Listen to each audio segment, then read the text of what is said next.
ناظرین، ہر مسئلے پر ابہام کا شکار نظر آنے والی تحریک انصاف میں عمران خان کی عدم موجودگی کے باعث قیادت کا بحران اب صاف دکھائی دینے لگا ہے۔ الیکشن میں ٹکٹوں کی تقسیم کا معاملہ ہو یا پھر پارلیمنٹ میں مخصوص نشستوں کا مسئلہ، ججز کی تعیناتی کے لیے پارلیمانی کمیٹی میں شمولیت کا ایشو ہو یا پھر سڑکوں پر احتجاج کی کال دے کر ڈی چوک پر قیادت کا کارکنوں کو اکیلے چھوڑنا، تحریک انصاف میرے کپتان کے بغیر ہر محاذ پر ناکام نظر آئی۔ آخر ان تمام ناکامیوں کی وجوہات کیا ہیں؟ آج کے اس خصوصی پروگرام میں وہ 20 وجوہات بتاتے ہیں جن کی وجہ سے تحریک انصاف اپنی کوشش کرنے کے باوجود ناکامیوں کے بھور میں دھستی چلی جا رہی ہے۔ پوائنٹ نمبر 1، قائدین کی بہتات کی وجہ سے تحریک انصاف کا کارکن کنفیوژن کا شکار ہے۔ پوائنٹ نمبر 2، موجودہ پارٹی قیادت پر اسٹیبلشمنٹ کے ساتھ رابطوں کو بنیاد بنا کر ان کو کمپرومائز لیڈرشپ کہہ کر پارٹی کے اندر سے تنقید کرنا۔ پوائنٹ نمبر 3، عمران خان کی عدم موجودگی میں پارٹی کے تنظیمی ڈھانچے کی صلاحیت بے نقاب ہو گئی۔ سیکرٹری جنرل کے عہدے سے بار بار استعفے، لاہور کی تنظیم کو متعدد بار تبدیل کیا گیا۔ پوائنٹ نمبر 4، کریڈٹ لینے کی دوڑ میں پنجاب اور خیبر پختونخوا کی قیادت ایک دوسرے پر الزامات لگاتی ہے۔ پوائنٹ نمبر 5، پنجاب میں ڈاکٹر یاسمین راشد کی عدم موجودگی میں کوئی بھی پارٹی رہنما کارکنوں کو گراؤنڈ پر لیڈ کرنے کو تیار نہیں، جو ہیں وہ صاف چھپتے بھی نہیں، سامنے آتے بھی نہیں۔ پوائنٹ نمبر 6، باہر بیٹھے تحریک انصاف کے رہنما زمینی حقائق کو نظر انداز کر کے بیانیہ بنانے میں مصروف ہیں۔ پوائنٹ نمبر 7، سوشل میڈیا کارکن ایک دوسرے پر باریک وارداتیہ کہہ کر ٹرولنگ کرتے ہیں۔ پوائنٹ نمبر 8، تحریک انصاف میرے ساتھ یا میرے خلاف کی پالیسی پر چل پڑی ہے، سیاست میں کوئی درمیانی راستہ تلاش کرنے کی کوشش نہیں کی جا رہی۔ Point number 9، Bushra be be کی رہائی کے بعد علی امین گنڈاپور اور بشرا بی بی کو لے کر پارٹی قیادت اور کارکنوں کا بیک وقت کنفیوژن کا شکار ہونا۔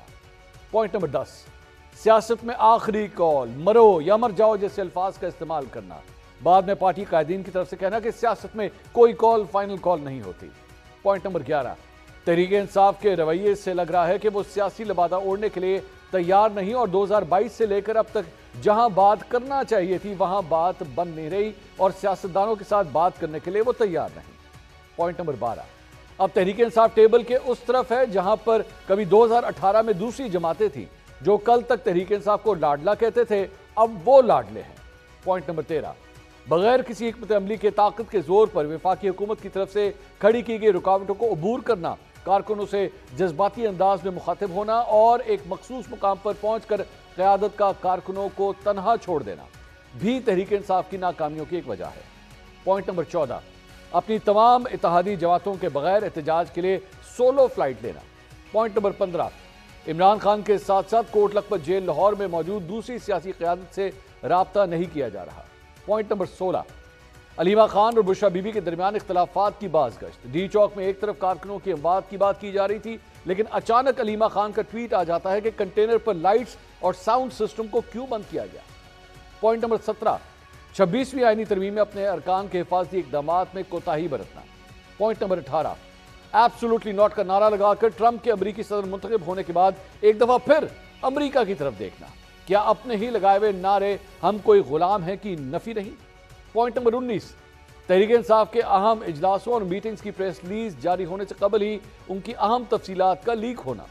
پوائنٹ نمبر 20، بغیر کسی ثبوت کے عمران خان کی صحت کے بارے میں خدشات کا اظہار کرنا اور بار بار ڈی چوک میں لاشوں کی تعداد کا ذکر کرنا۔ 3 دن گزرنے کے باوجود تحریک انصاف کی طرف سے کوئی FIR درج نہیں کروائی گئی۔ ناظرین، یہ وہ 20 پوائنٹس ہیں جن کے اوپر تحریک انصاف کے بے ترتیب بیانیے کی عمارت کھڑی ہے۔ اگر اس عمارت کا ایک ستون بھی گر گیا تو عمارت زمینبوس ہو جائے گی۔ تحریک انصاف زمینی حقائق کو نظر انداز کرتے ہوئے مقبولیت کے کارڈ کے ذریعے کب تک اپنی نااہلیوں پر پردہ ڈالتی رہے گی؟